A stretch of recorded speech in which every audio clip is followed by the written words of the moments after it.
ભારત માતા કી બે હાથ ઊંચા કરી અને આપણે એવી જય બોલાવીએ કે જે પંજાબના મુખ્યમંત્રીના કાન ફાટી જાય. બોલો ભારત માતા કી, ભારત માતા કી, ભારત માતા કી.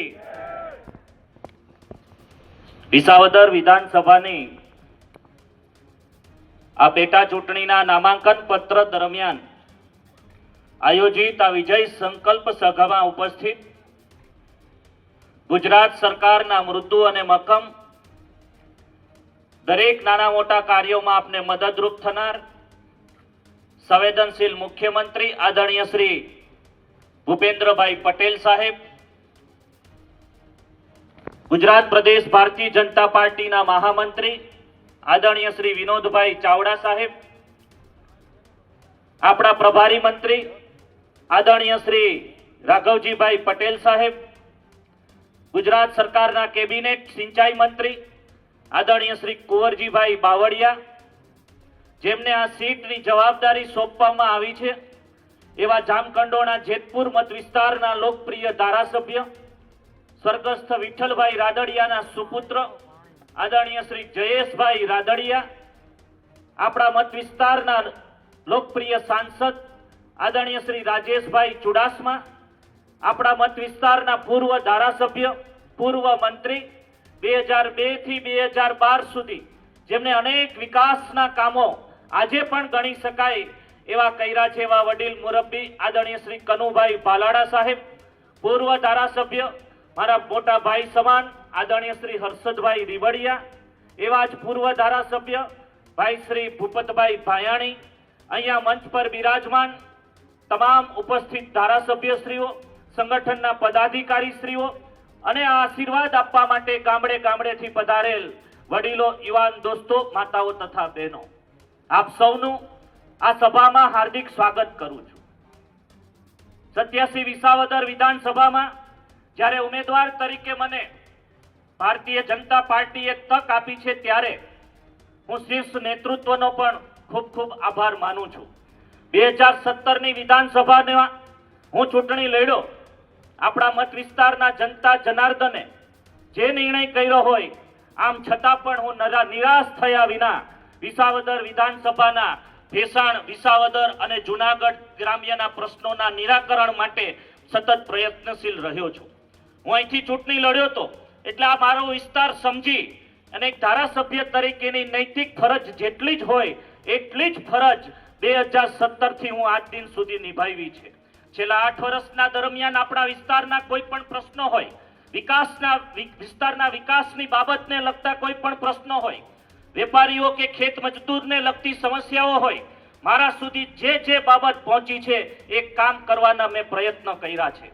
આપણા વિસ્તારનો કોઈ પણ સરપંચ, કોઈ પણ જ્ઞાતિનો આગેવાન, કોઈ પણ જાતિનો આગેવાન, કોઈ પણ પદાધિકારી હોય, એમની મારી પાસે જે આવડત હતી એને મેં આવકાર આપી અને એનું કામ કરવા માટેના મેં નિષ્ઠાથી, પ્રામાણિકતાથી પ્રયત્ન કર્યા છે. મારી આપણા વિસ્તારની જનતાને નમ્ર અપીલ છે કે તમે મને એક વખત ધારાસભ્ય બનવાની તક આપજો. હું ધારાસભ્ય તરીકે ચૂંટાઈશ તો સરકાર ભાજપની છે. સરકારના ધારાસભ્ય તરીકે આપણા વિસ્તારના દરેક વિકાસ કાર્યો, ખેડૂતને લગતા દરેક કામ આપણે સહેલાઈથી કરી શકીશું. શાસક પક્ષની સાથે હોવાથી આપણે ક્યાંય રજૂઆતો, આવેદનપત્રો, આંદોલનો નહીં કરવા પડે, સીધા જ આપણે કામો કરીશું તેની હું આપ સૌને ખાતરી આપી છું. હું તમારો દીકરો છું, હું પણ ખેડૂતનો દીકરો છું.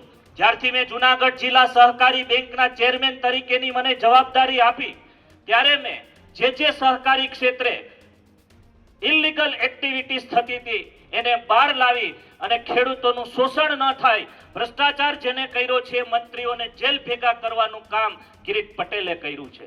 આજે વિપક્ષના અમુક લોકો આ મુદ્દાને બીજી રીતે સાંકળી અને ખેડૂતોને ગુમરાહ કરી રહ્યા છે. ત્યારે મારે પણ આપ સૌને નમ્ર અપીલ કરવી છે કે આવી ખોટી બાબતમાં ન આવતા આપણે એક એવું નેતૃત્વ જોઈએ છીએ, આપણે એક એવો પ્રતિનિધિ જોઈએ છે કે જે આપણો અવાજ વિધાનસભામાં ઉઠાવી શકે.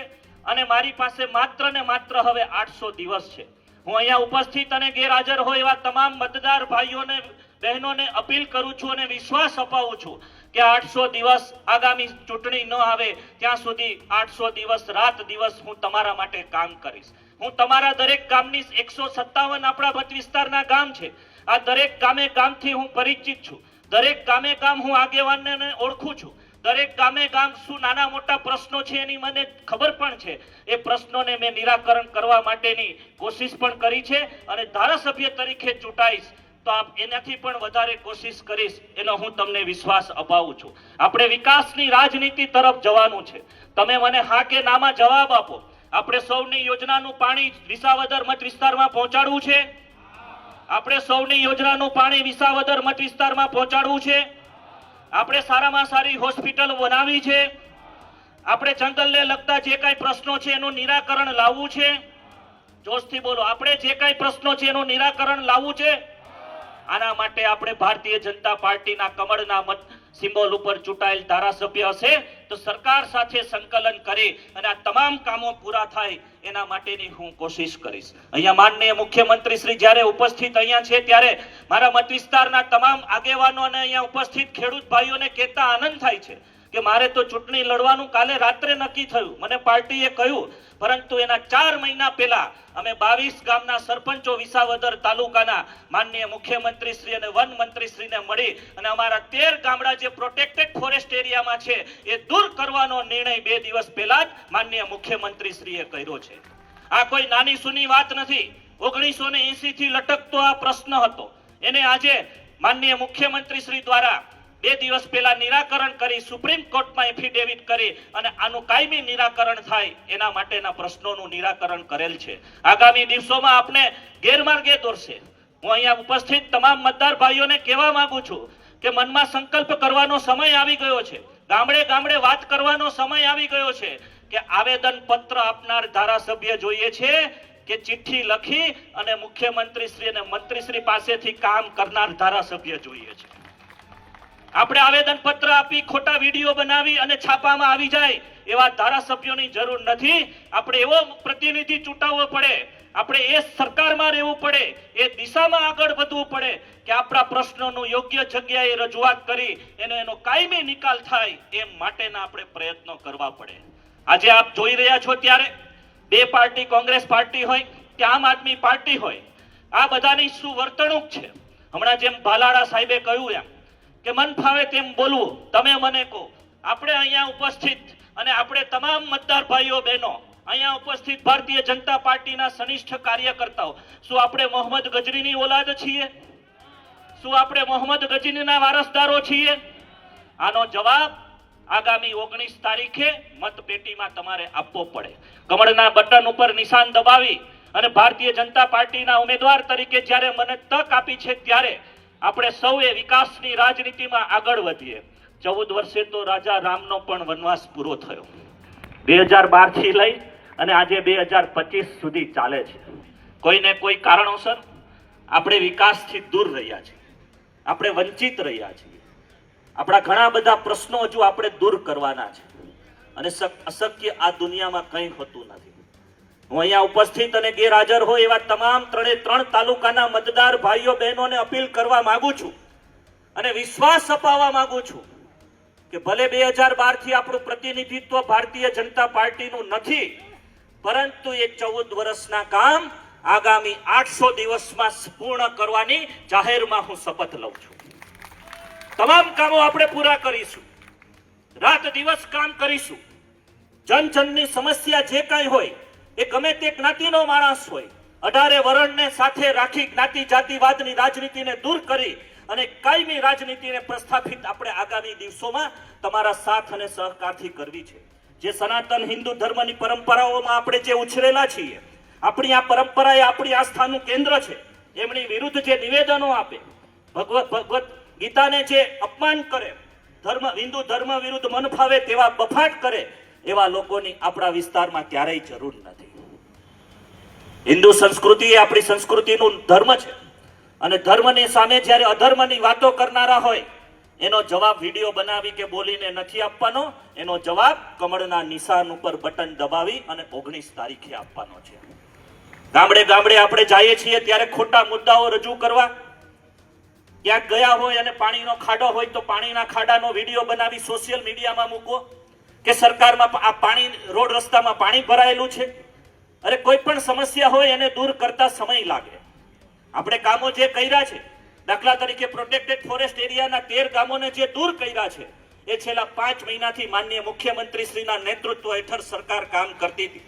અધિકારીઓ એનું સર્ચિંગ કરતા હતા, એનો રિપોર્ટ બનતો હતો અને એ નાની સૂની ઘટના નથી. આગામી દિવસોમાં 13 ગામડાને પીએફ માંથી દૂર કરી રેવન્યુમાં તબદીલ કરવાનો ભગીરથ નિર્ણય માનનીય મુખ્યમંત્રી શ્રી કર્યો છે. આપણો જંગલ કાંઠાનો જે વિસ્તાર છે એમાં પણ આપણો પર્યટન આવે, સારા રિસોર્ટો આવે, જમીનોના ભાવ વધે, દરેક ગામડે ગામડે ખેડૂતને ખાતર સરળતાથી મળી રહે, દરેક ગામડે ગામડે ડેરીની સ્થાપના થાય, મારી મા બેન દીકરી પશુપાલન ક્ષેત્રે આગળ વધે, એના ખીચામાં નોટ આવે, દૂધ ક્ષેત્રે ક્રાંતિ કરી જે રીતે બનાસકાંઠામાં દૂધ ક્ષેત્રે ક્રાંતિ થઈ છે એવી જ ક્રાંતિ કરવાનું કામ આપણે આગામી દિવસોમાં વિસાવદર મત વિસ્તારમાં પણ કરવાનું છે. ખૂબ જ ગરમી થઈ છે, 157 ગામ છે, મારી પાસે 15 દિવસ છે, પરંતુ આ ચૂંટણી કોઈ કિરીટ પટેલ નથી લડવાનું. આ ચૂંટણી એ વિસાવદર મત વિસ્તારના દરેક કાર્યકર્તા, દરેક જન આ ચૂંટણી લડશે તો મને ખબર છે કે ચોક્કસ પરિણામ આવશે. નાની સૂની મતોથી આપણે જીતવા માટે અહીંયા એકત્રિત નથી થયા.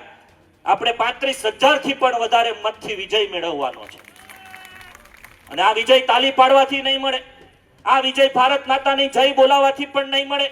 જય બોલાવવો એ આપણો અબાધિત અધિકાર છે, ભારત માતાને સન્માન આપવું એ આપણો અબાધિત અધિકાર છે, પરંતુ આ રિઝલ્ટ એ પ્લાનિંગથી મળશે.